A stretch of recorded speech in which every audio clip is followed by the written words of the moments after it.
What is up, guys? Welcome back to my channel where I put out new photography related content every single Monday. So if you like this video and you want to see more like it, go and check out the other videos on my channel. I do video essays, street photography, POVs, photo vlogs, etc. You can also leave a like and hit that subscribe button if you want to see more from me every single Monday. So recently, there has been a lot of controversy surrounding AI generated art and its potential to replace artists. I was under the impression that as a creative professional, mine would be one of the last jobs to be replaced by a robot, and yet here we are in 2022 having that called into question. I don't actually think that AI is going to replace artists, but I do think that it has potential to change the way that artists create. Mostly for the better, I'm sure. Automation has made a lot of other jobs more interesting or enjoyable by cutting down a lot of the monotonous and repetitive work required for those tasks to get done while still requiring a human operator to guide the machinery. And yes, this has cut down a lot of the human labor hours required to get tasks done, but that should be a good thing because it also decreases the amount of human life that needs to be wasted in order to maintain the desired level of productivity, and that should be an overwhelmingly good thing that frees us all from the bondage of wage slavery, but it isn't because we live in a hyper-capitalist hellhole. This is a video about photography. And so we're just gonna leave that there. And instead, we are going to talk about making pretty pictures. So I've been thinking a lot about how AI and photography overlap. I have a lot of friends and colleagues who are working with AI generative programs to synthesize new images out of amalgamations and collections of existing images, which, as it happens, existing images are an important prerequisite for AI generated art at the moment, for now. And I happen to specialize in creating images that exist, so my job's sticking around for a bit. And I also have friends who are experimenting with drawing over AI-generated art to create new, more coherent images that combine the visual aesthetic and unbridled creativity of generative art with the attention to detail and extensive knowledge of reality that characterizes human art. So there's lots of cool things being done in this space, and I'm not gonna do any of those in this video. No, because I have been having a crisis of confidence recently where I'm questioning everything I've ever done and critically examining every photo I've ever taken, wondering if I actually am a good photographer or if I've just been really confidently lying to myself this entire time. And I thought that I could make myself feel better by looking at some AI-generated photography and pointing at it and saying, hey, well, at least I'm not a robot. Funnily enough, I actually got the idea for this video from the subreddit r/analogcirclejerk.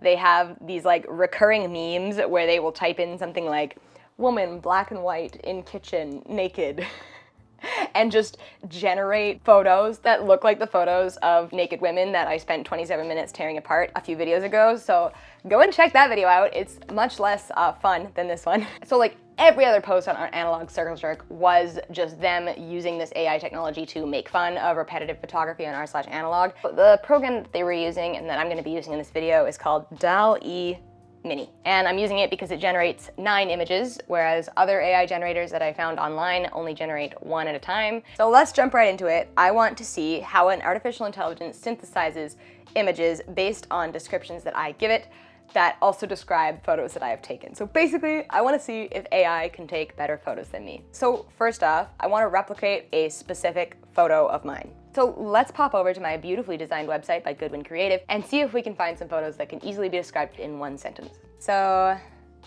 let's do this one. What would you call this? Like a Christmas portrait makeup look kind of thing? All Santa hats. Let's try it without Christmas.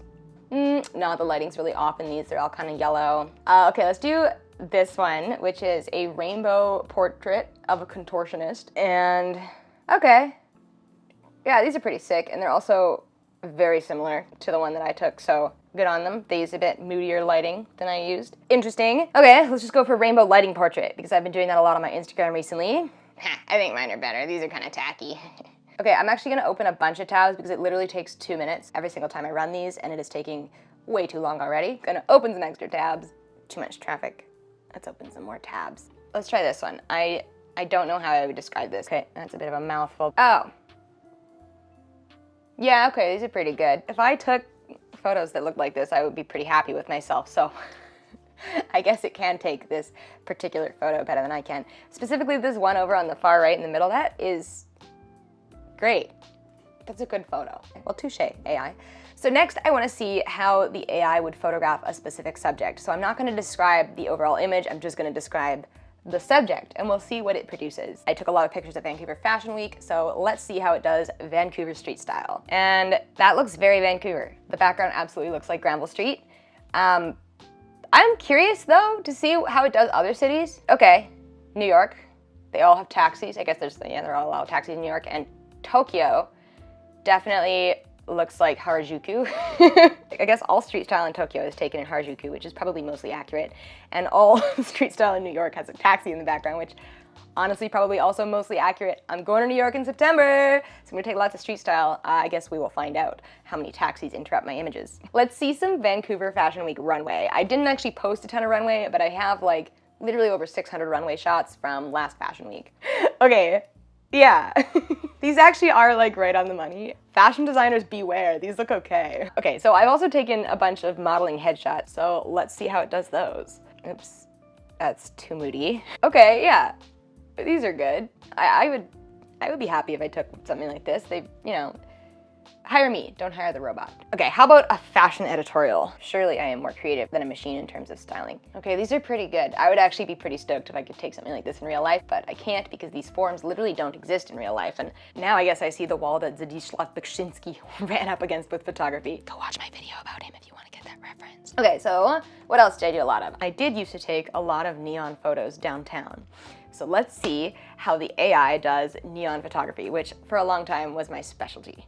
Okay, yeah, these are really good. And they look a lot like my old work. And it's almost like my old work was so derivative and easily replicable that a machine can do it in under 3 minutes. I was looking at a lot of my film photography for the last video, the Nikon F801S review. Go check it out. So let's see how the AI captures images on film. So show me Banff Mountains on Cinestill 50D. Okay, yeah. Okay, no. What about Montreal subway stations on Cinestill 800T? No! Like, did they use my photos as reference for these? Like, that is eerie. Like, it's almost like all of my work is incredibly derivative and so easy to Let's see how it does me. Low-key, this is probably exactly what I'm gonna look like in 30 years when this robot has replaced my job entirely. Let's see how it does my work. What does Y handsome photography look like to DALL-e Mini? See, there. I take better Y handsome photography photos than this machine. I am an artiste who feels completely confident in the quality of my work after comparing myself to an algorithm for the last hour. You thought the algorithm would stop at making us compare ourselves to each other, but no. This is the second evolution where we're comparing ourselves to the algorithm itself. Okay, yeah, no, all jokes aside, I did find this experiment very interesting, if a little eerie at times. I would like to play around with this technology in future videos because I think there's a lot of cool opportunity to use it. Like, what if I do AI picks my mood board, or recreating an AI generated image, or photoshopping real textures onto an AI, I don't know, something. There's lots of options that I would like to play around with, and I'm sure I will, because like, I am joking, like I don't actually feel threatened by AI at a creative level, but I do think it has a lot of potential to revolutionize the way that we make art. I believe that both humans and AI have unique contributions to bring to the table when creating art, and I really don't think the technology is there yet to completely eliminate human involvement. I think that it would take a much more sophisticated and human-like AI in order to replicate human creativity. Plus, for now, you need images to generate something from AI. I don't see robots out there taking pictures. Do robots take pictures? Thank you guys so much for watching. I really appreciate it. I hope you enjoyed this video. I know it was kind of a fun one. Go and try it out. I linked a bunch of AI generators down in the descriptions. And if you like this video, do give it a like. You can subscribe to my channel for more photography-related content every single Monday. You can hit that bell icon to get notified every time I post, so you never miss a video. Wow. And so I will see you guys next Monday. And in the meantime, stay sharp and don't forget to keep shooting. Bye guys.